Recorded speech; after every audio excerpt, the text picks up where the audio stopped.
In this lesson, we'll learn how to solve quadratic equations using factoring, the quadratic formula, and graphing.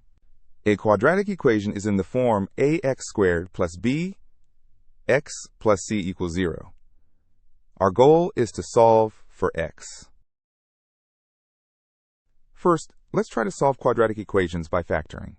For example, let's factor the equation x squared plus 5x plus 6 equals 0. We can factor this into x plus 3 times x plus 2 equals 0. Setting each factor equal to 0 gives us x plus 3 equals 0, or x plus 2 equals 0. Solving for x gives us x equals negative 3, or x equals negative 2. Not all quadratic equations can be factored easily. That's where the quadratic formula comes in.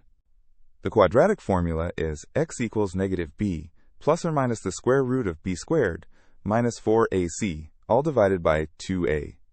Let's use the quadratic formula to solve the equation x squared plus 4x plus 4 equals 0. Plugging the values into the quadratic formula gives us x equals negative 4 plus or minus the square root of 4 squared minus 4 times 1 times 4, all divided by 2 times 1. Simplifying under the square root gives us x equals negative 4 plus or minus the square root of 16 minus 16, all divided by 2. The square root of 0 is 0, so we have x equals negative 4 plus or minus 0, all divided by 2. This simplifies to x equals negative 4 divided by 2. Therefore, x equals negative 2.